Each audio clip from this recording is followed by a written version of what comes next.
Hello India, बड़ों को प्रणाम, छोटों को प्यार और मेरे सारे सब्सक्राइबर को ढेर सारा राम राम। दोस्तों, दुनिया संसार के ताने बाने में जो है सो अभी तक मैं आपको 4 कहानियां जो है सो आप लोगों के समक्ष रख चुकी हूं। अब ये 5वां कहानियां जो है सो मैं आप लोगों के समक्ष रखने जा रही हूं, जेठ जेठानी। और इसका फर्स्ट पार्ट जो है सो मैं आप लोगों के समक्ष रख चुकी हूं। अभी तक आप लोगों ने देखा कि निधि जो है सो गाँव में रहती है। निधि जो है सो गांव में रहती है और जो है सो उसके माता पिता, उसका बीए का परीक्षा वो दे दी है, तो उसके माता पिता उसकी शादी करना चाह रहे हैं। और उसके बाद जो है सो उसकी शादी खूब धूमधाम से हो जाती है। उसके माता पिता को लग रहा था कि मतलब 2 भाई का ही परिवार है, जो बड़े बुजुर्ग कोई नहीं है, तो वो थोड़ा सा झिझक रहे थे। लेकिन निधि को कोई प्रॉब्लम नहीं होता है, तो इसलिए शादी जो है सो बहुत ही धूमधाम से अच्छे से हो जाती है। अब इसके आगे जो है सो मैं जेठ जेठानी का दूसरा पार्ट जो है सो आप लोगों के समक्ष रखने जा रही हूँ। अब देखिए कैसा लगता है, नहीं लगता है तो इसे लाइक कर दीजिए, सब्सक्राइब कर दीजिए और मेरी थोड़ी सी मदद कर दीजिए। मेरी मदद करने के लिए कोई भी आगे नहीं आ रहा है और मेरे सब्सक्राइबर बिल्कुल नहीं बढ़ रहे हैं। पता नहीं मेरा भविष्य इसमें यूट्यूब में है या नहीं है, या मुझे चैनल बंद करना पड़ जाएगा, बहुत चिंता होती है मुझे। तो चलिए, अगर आप पहली बार मेरे चैनल पर आए हैं तो प्लीज़ लाइक कर दीजिए, सब्सक्राइब कर दीजिए और थोड़ी मेरी मनोबल को बढ़ाइए। तो अब मैं आप लोगों के सामने जेठ जेठानी का दूसरा पार्ट जो है सो रखने जा रही हूँ कि कमल और कदम जो है सो दोनों एक ही कॉलेज में प्रोफेसर थे। कदम की पत्नी अपूर्वा बहुत ही सुंदर और सुशील थी। दोनों बेटे सौर्या और सक्षम जो है सो उसके बहुत ही अच्छे थे। 1 साल के ही छोटे थे, इसलिए बिल्कुल ट्विंस लगते थे। दोनों की सारी जिम्मेदारी निधि ने जो है सो अपने पे ले ली थी। शादी के बाद कमल और निधि हनीमून पे भी गए थे।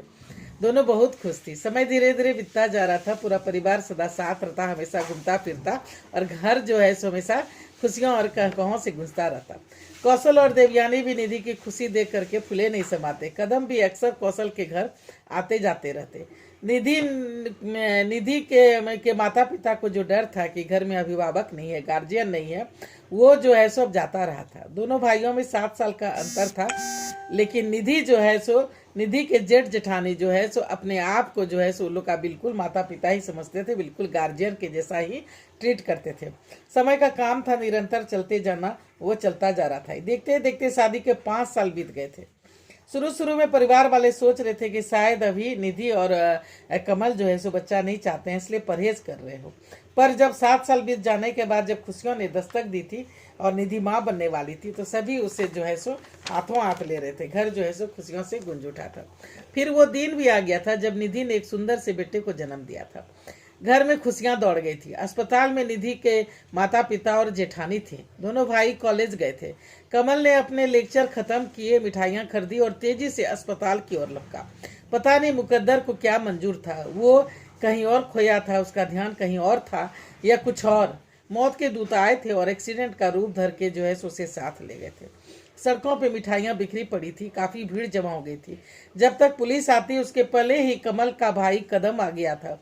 वो भी बच्चों को स्कूल से पिकअप करके घर पे रख के छोड़ के अस्पताल ही जा रहा था कि भीड़ देख के रुक गया। जब पास गया तो वो फुट फुट के रो पड़ा।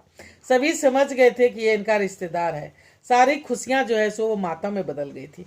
निधि को ऑपरेशन से बेटा हुआ था, वो बेहोश थी। निधि को पूरे 10 दिन तक के बाद जो है सो अस्पताल से छुट्टी मिली थी। उसकी आंखें कमल को खोजती, सबसे पूछती, पर टांके जो है सो कच्चे हैं, रोने से टूट सकते हैं। उसके जान को खतरा था, इसलिए सभी छुपाते रहे, बहाना बनाते रहे। उसके माँ बाप उसे डायरेक्ट जो है सो अपने घर ही ले गए थे। पूरे 1 महीने के बाद जो है सो सच्चाई उसके सामने आई थी, तो वो काट पड़ गई थी। उसे अपने पति के अंतिम दर्शन भी नसीब नहीं हुए थे। जेठ जेठानी बच्चों के साथ जो है सो अक्सर आते, उसे देख जाते। बच्चों के लिए कभी उसके लिए कुछ न कुछ लाते ही रहते। समय बीतता जा रहा था। निधि का बेटा भी अब 2 साल का हो चुका था। उसका नाम सक्षम और सौर्या ने ही सुंदर रखा था। बच्चे अक्सर उससे खेलते रहते। समय बड़े बड़े घाव को भर देता है, भले वो अंदर से टीस मारे या टिसे, पर दाग तो दे ही जाता है। निधि ने भी अपने दुर्भाग्य को अपना लिया था और धीरे धीरे सामान्य होने लगी थी। कौशल और देवयानी बड़े ही चिंतित रहते, पर कर भी क्या सकते थे। परिवार के जिस किसी ने भी ये सुना था, सभी आए थे, लेकिन 2 संतावना के बोल बोल के जो है सो सभी चले गए थे और अपनी अपनी जिंदगी में जो है सो फिर खो से गए थे। एक दिन जो है सो खो से गए थे, लेकिन जिसपे बीतती है वही जान रहा था। एक दिन निधि ने कहा कि माँ, मुझे अपने घर जाना है।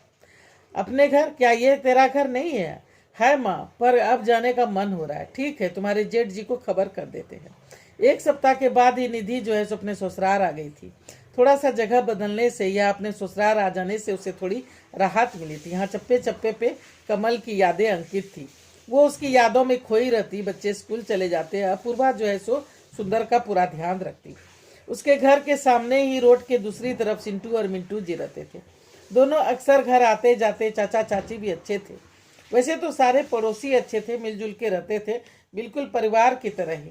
पर इस अवस्थी परिवार से जो है सो कुछ ज्यादा ही याराना उन लोगों का था। दरअसल सिंटू जी, जिसका बाहर का नाम सोहन था, कमल का बेस्ट फ्रेंड था और छोटा भाई मिंटू कदम का दुलारा स्टूडेंट। इसलिए दोनों भाइयों का आना जाना बना ही रहता। एक दिन खाने के टेबल पे कदम, बेटा एक बात पूछूं? निधि जी भैया, तुम नौकरी करोगी या नौकरी करोगी क्या कमल की जगह अनुकंपा पे? नहीं भैया, तो मैं वो नौकरी मिंटू को लिख दूं। फर्स्ट क्लास में पास हुआ है, पर सरकारी नौकरी कहाँ मिलनी इतना आसान होती है। फिर घर का बच्चा है, बचपन से जवानी सब कमल के साथ ही देखा है, खेला कूदा है। बस कमल से 1-2 साल का ही जो है सो छोटा होगा। जी, जैसा आप उचित समझे। सबों की खुशी से जो है सो खुशी से कदम ने जो फैसला लिया था। जी, जैसा आप उचित समझे। सबों की खुशी से कदम ने यह फैसला लिया था। मिंटू उर्फ मोहन को कॉलेज में प्रोफेसर की नौकरी मिल गई थी। बड़े भाई सोहन की शादी भी अभी अभी 3-4 साल पहले हुई थी। उसे एक लड़का भी था। कुछ महीने ससुराल में रहने के बाद जो है सो निधि वापस अपने गांव आ गई थी। एक दिन उसकी माँ जो है सो बोलती है, निधि, हाँ माँ, यहाँ बैठो, हमें कुछ बात करनी है। पर क्या माँ? देखो बेटा, तेरे सामने लंबी जिंदगी है, अभी पूरा उम्र ही तुम्हारी क्या हुई है।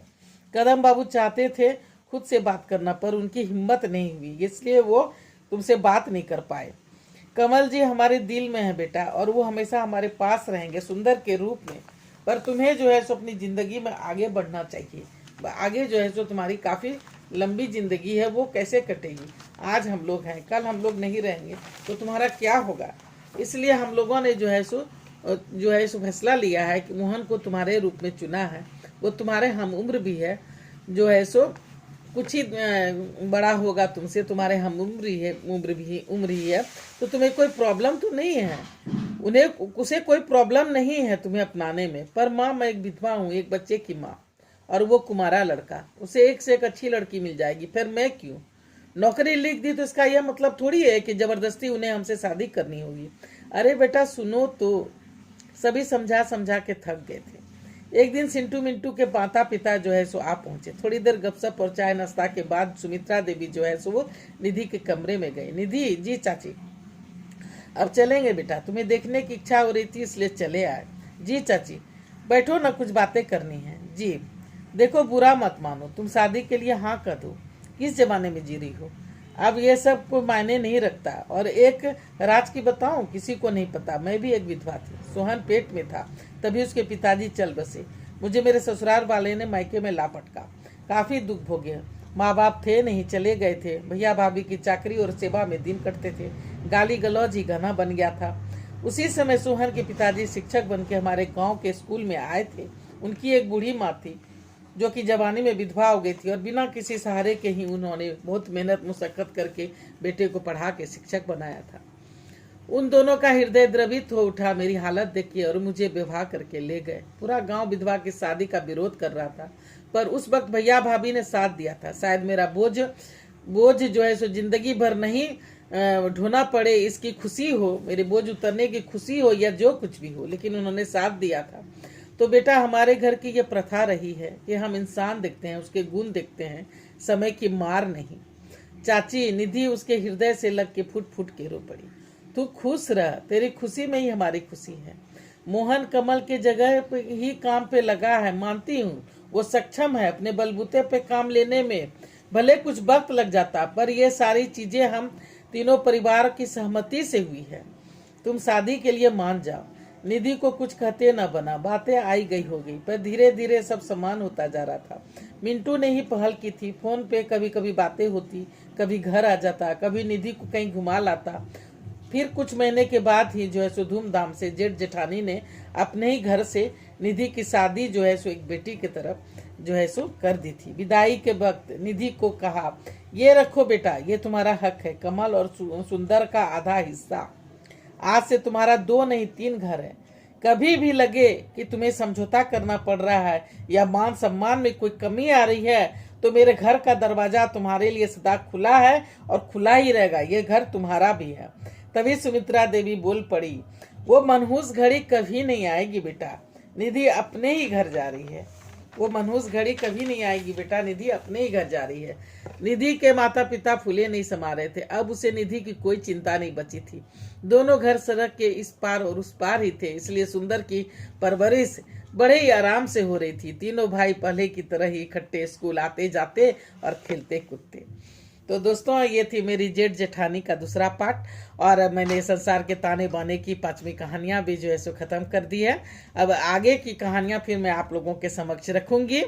तो देखिए आप लोगों को कैसा लगता है, नहीं लगता है तो इसे लाइक कीजिए, सब्सक्राइब कीजिए और मेरी थोड़ी सी जो है सो मदद कर दीजिए।